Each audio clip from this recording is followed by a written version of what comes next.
आदरणीय महात्मा अमन जी आगरा से ये स्पीच रूप के लिए मिला है। जिसकी बंदगी करते हैं, जिसकी इबादत करते हैं, जिस पे विश्वास करते हैं, उसको पहले जान तो लें।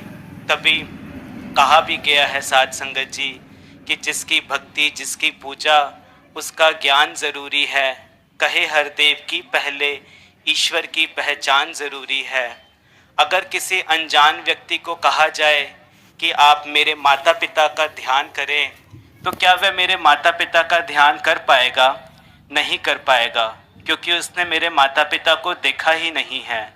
अगर उस व्यक्ति को कहा जाए कि वह अपने माता पिता का ध्यान करे, तो क्या वह अपने माता पिता का ध्यान कर पाएगा? बिल्कुल कर पाएगा, क्योंकि उसने अपने माता पिता को देखा है। ठीक इस प्रकार से जब तक हम परमात्मा को देखेंगे नहीं, हमारा परमात्मा पे विश्वास टिक नहीं सकता। तभी कहा भी है कि जाने बिन ना होए प्रतीति, बिन प्रतीत ना होए प्रीति, प्रीत बिना नहीं भक्ति दृढ़ाई, जिमी खखपति जल के चिकनाई। कि जब तक परमात्मा को देखा नहीं है, परमात्मा से कभी प्यार नहीं हो सकता। जब तक परमात्मा से प्यार नहीं होगा, परमात्मा पे विश्वास नहीं आ सकता। जब तक परमात्मा पे विश्वास नहीं आएगा, हमारी भक्ति में दृढ़ता नहीं आ सकती। आज साध संगत जी समय के रहबर सतगुरु माता सुदीक्षा जी महाराज खुली आंख से हमें परमात्मा के दर्शन करा रहे हैं। सच्चे पातशाह उसी परमात्मा के दर्शन करा रहे हैं जो श्री कृष्ण जी ने अर्जुन जी को कराए थे, जिसे कहा कि ये अजर है, अमर है, अविनाशी है, सर्वव्यापी है, एक है। और पाने का तरीका भी श्रीमद् भगवद गीता में बताया गया है। तद्विधि प्रणिपातेन परिप्रश्नेन सेव्या उपदेशन तीते ज्ञानम ज्ञानेन तत्वदर्शना। अगर परमात्मा को देखना चाहते हो तो किसी तत्वदर्शी ज्ञानी महात्मा के पास जाकर उनको भली भांति दंडवत प्रणाम करने से, उनकी सेवा करने से और छल कपट छोड़कर सरलता पूर्वक प्रश्न करने से। क्या प्रश्न? कि हे महात्मा जी, मुझे परमात्मा के दर्शन करा दीजिए। तो वह तत्वदर्शी महात्मा हमें परमात्मा के दर्शन करा देंगे। आज समय के रहबर सतगुरु माता सुदीक्षा जी महाराज हमें कण कण में रमा हुआ राम के दर्शन करा रहे हैं। और जब परमात्मा को देख लेते हैं, फिर हमारी आत्मा का कल्याण हो जाता है। हम 84 लाख योनियों के बंधनों से मुक्त हो जाते हैं। आज सतगुरु हमें प्यार, नम्रता, सहनशीलता सिखा रहे हैं। किस प्रकार से जीवन ग्रस्त में जीना है, किस प्रकार से समाज में जीना है, किस प्रकार से बंदगी करनी है, किस तरीके से प्यार करना है। ब्रह्म ज्ञान तो दिया ही दिया, लेकिन भक्ति के साथ संगत जी टिप्स भी दे दिए कि किस प्रकार से जीवन भी जीना है। आज साथ संगत जी अगर हम नम्रता के भाव से जीवन जीते हैं, तो फिर बहुत ऊपर साथ संगत जी उठते चले जाते हैं। जैसे साथ संगत जी किराने की दुकान में, जब किराने वाला सुबह अपनी दुकान खोलता है और अपनी दुकान की सफाई करता है, तो जो तराजू होते हैं, तराजू की भी सफाई करता है।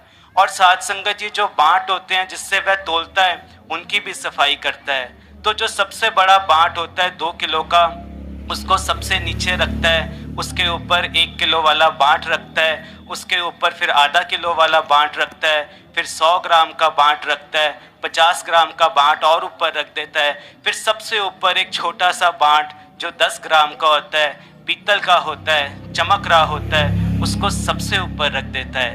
कहने का भाव, छोटा बांट सबसे ऊपर, छोटा बांट सबसे ऊपर। जो अपने आप को छोटा मानते हैं वही भक्ति की ऊंचाइयों पे जाते हैं। जो अपने आप को नम्र मानते हैं वही गुरु को समर्पित हो जाते हैं। कहा भी है कि सदा नम्रता मन में गारो, ये सतगुरु का कहना है। और यही साथ संगत जी गुरबाणी में भी लिखा है कि आपस को जो जाने नीचा, सोई घड़िए सबते ऊंचा। जो अपने आप को निमाणा मान लेता है, संतों की चरण धूल मान लेता है, वही साथ संगत जी आगे चलता चला जाता है। तो साथ संगत जी जो सतगुरु की बात को मानते चले जाते हैं, वो अपना जीवन सार्थक करते चले जाते हैं। जो गुरुमत में रहते हैं, वही साथ संगत जी भक्ति मार्ग पे आगे से आगे बढ़ते चले जाते हैं। संसार में जितनी भी चीज़ें हैं, हम किसी ना किसी से करवा सकते हैं। किसी को अगर अपने बच्चों को पढ़ाना नहीं आता, वो ट्यूशन टीचर लगा देते हैं और बच्चों को पढ़वा लेते हैं। दिवाली का समय होता है, सब अपने अपने घरों की पुताई करते हैं, लेकिन जिनको पेंट करना नहीं आता वो बाहर से पेंटर को बुला लेते हैं, पेंट करवा लेते हैं। जिनको गाड़ी चलानी आती है वो स्वयं चलाते हैं, जिनको नहीं चलानी आती वो कोई ड्राइवर हायर कर लेते हैं। संसार में जितनी भी चीज़ें हैं किसी ना किसी से करवाई जा सकती हैं, लेकिन क्या भक्ति भी किसी से करवाई जा सकती है कि आज मैं भक्ति नहीं कर रहा, आज सेवा सिमरन सत्संग नहीं कर रहा, आप मेरे जगह चले जाएं, आपको उसका फल मिलेगा? नहीं साध संगत जी, भक्ति तो हमें स्वयं कमानी पड़ती है। और जब सतगुरु की शरण में आते हैं, ब्रह्म ज्ञान को प्राप्त कर लेते हैं, फिर ये साध संगत जी हमारी भक्ति की शुरुआत होती है।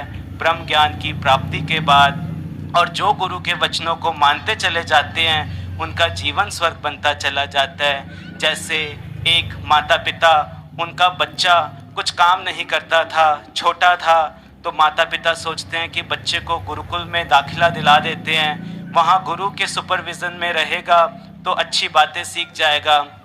तो गुरुजी उस बच्चे को कहते हैं कि बेटा एक काम करो, ऊपर छत में पानी बहुत इकट्ठा हो गया है बारिश का, तुम जाके ये नाली साफ़ कर दो, छत साफ़ कर दो। तो वो बच्चा आगे से कहता है कि गुरुजी अगर मैं छत पे चला गया तो मैं आपसे ऊपर हो जाऊंगा और आप नीचे हो जाएंगे, तो ये चीज़ शोभा नहीं देती। फिर दोपहर होती है, गुरु कहते हैं कि बेटा शाम को लंगर बनाना है, एक काम करो जंगल से लकड़ियाँ ले आओ। वो साध संगत जी बच्चा फिर कहता है कि गुरुजी अगर मैं जंगल में लकड़ियाँ लेने के लिए चला गया तो फिर आपकी तरफ मेरी पीठ हो जाएगी, और आपकी तरफ मेरी पीठ हो ये चीज़ भी शोभा नहीं देती। तो गुरुजी फिर रात होती है, कहते हैं कि बेटा लंगर बन गया, अब तुम लंगर कर लो। तो कहता है कि गुरुजी मैंने आपकी 2 बातें तो मना कर दी, अब तीसरी बात भी मना कर दूंगा तो आप नाराज़ हो जाएंगे, इसीलिए मैं लंगर कर लेता हूँ। साध संगत जी हम भी सोचें कहीं हम भी ऐसा जीवन तो नहीं जी रहे। आप तो संत महात्मा ब्रह्म ज्ञानी दास अपने लिए सोचे कि कहीं मैं भी ऐसा जीवन तो नहीं जी रहा जिसमें मेरे स्वार्थ की पूर्ति होती है, उस बात को मैं गुरु की मान लेता हूँ, जिसमें मेरी पूर्ति नहीं होती उसमें मैं संसार की तरफ हो जाता हूँ। नहीं साध संगत जी, जो गुरु के वचनों को मानते हैं उन्हीं के जीवन का कल्याण होता है, जो गुरु के वचनों को मानते हैं उन्हीं का लोक सुखी परलोक सुहेला होता है। जो गुरमत के सांचे में रहते हैं वही भक्ति मार्ग में आगे से आगे बढ़ते चले जाते हैं। तभी कहा भी है कि मन मत डुबोए गुरमत तारे, तो चलना मेरे मन गुरु के सहारे। तो साध संगत जी जो भी वचन सतगुरु माता सुदीक्षा जी महाराज के आते हैं, समय के रहबर है साध संगत जी, दयालु पातशाह है, सभी को ब्रह्म ज्ञान दे रहा है साध संगत जी।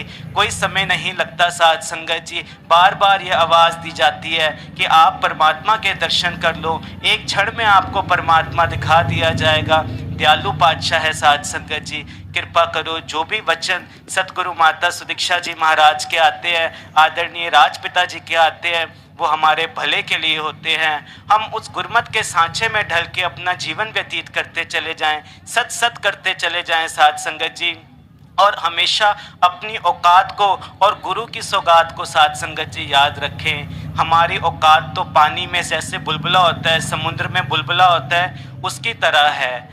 तो अगर वो बुलबुला ऊपर भी उठ रहा है तो उसका आधार समुद्र है साध संगत जी। अगर कोई गुरसिक उत्तम है तो उसका आधार भी सतगुरु निरंकार है। हम साध संगत जी अपनी औकात को, गुरु की सौगात को ना भूलें और जैसे जैसे वचन आते चले जाएं, सत सत करके मानते चले जाएं। दास तो बहुत छोटा बच्चा, आप संतों की चरण धूल है, अपने लिए सतगुरु से यही आशीर्वाद मांगता है कि सच्चे पातशाह कृपा करना, अंतिम श्वास तक तोड़ निभ जाए, सुमत बख्शना, भक्ति का दान देना। Make my karmas, make my deed so high so that I can be an apple of my सतगुरु's eyes। साध संगत जी प्यार से कहना धन्यकार जी।